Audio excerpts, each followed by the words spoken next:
I'm joined now by Nii Akuetteh. He is the Executive Director of the African Immigrant Caucus here in Washington, D.C. He's also the founding former Executive Director of the George Soros West Africa Regional Foundation. Thanks for coming in today. It's a pleasure. Thanks for having me. So up until this summit, we had just 2 bombings in the last week, and before that, we had none for the past 2 months. What does that tell us about the success that President Buhari has had? I think he's had some considerable success, and in fact, the fact that the Americans and the Europeans have all sent top diplomats, as you said, to me, another thing it flags is he has a ton of goodwill internationally, in contrast to his predecessor. Right. And I bring up his predecessor because he actually started putting Boko Haram on the back foot even before he lost the election, President Jonathan. But yes, President Buhari has done a pretty good job in going after them. But I'm glad this summit is happening because I think he does need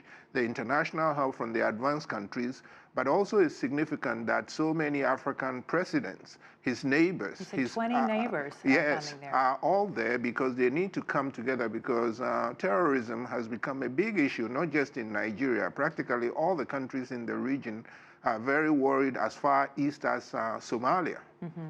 What do you expect Buhari to come away from this summit with? Do you think he'll get pledges of financial support, military activity from the other countries? I think he will, because in fact, this is the second summit. 2 years ago, they did the first one in Paris, which was designed to get his neighbors that he shares borders with are all Francophone countries, French-speaking, who have good relations with Paris. So he had to go to Paris to get them to come to the table with him. But that has strengthened his relationship with France. So in fact, President Hollande arrived and they signed a couple of agreements, bilateral agreements. But I think also there will be multilateral agreements on security, but also on humanitarian assistance. You know, we talk about a lot of the Western powers being there and former colonizers in some cases, but Buhari recently had a state visit with Beijing and met with Chinese leaders to increase investment.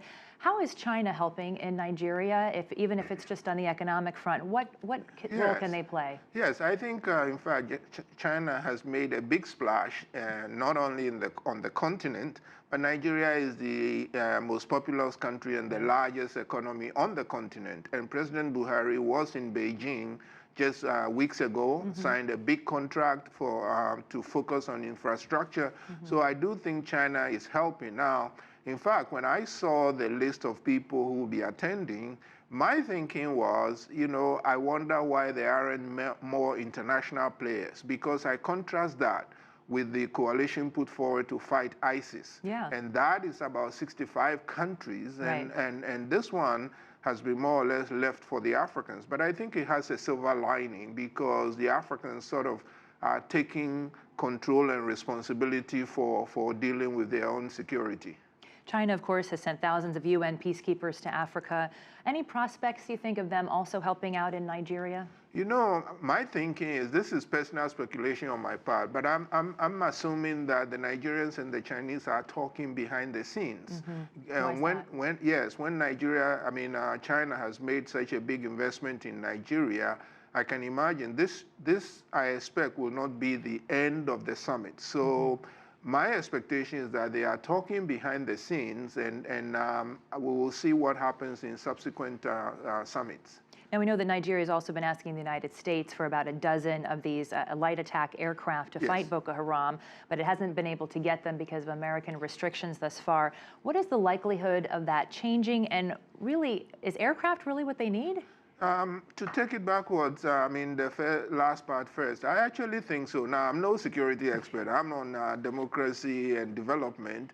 But I do think that given the nature of the Boko Haram threat, they are, especially now that the territory that they used to control, which is about the size of the U.S. state of Maryland, has been taken away from them. Now they are using hit-and-run tactics. It's not clear where they are. So you do need aircraft and even drones to survey, to see where they are. There are also the Chibok girls who have not been found. Right. So yes, I do think from my layperson's point of view that yes, aircraft are needed.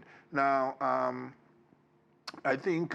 likelihood of them getting them? I think so. Actually, I wouldn't say that they will get them tomorrow. But again, when I contrast it with how President Jonathan, the kind of reception he got from Washington, I mean, Washington was adamant. They were not going to give it to him. He had to buy some from South Africa. Whereas now I see different U.S. units saying, hey, we are thinking of providing this to the Nigerians. It hasn't gotten through yet. So I think the likelihood is better than what it was under President Jonathan. All right, Nii Akuetteh, we're going to have to leave it there. Thanks so much for coming in. We always appreciate your insight. Thank you very much for having me.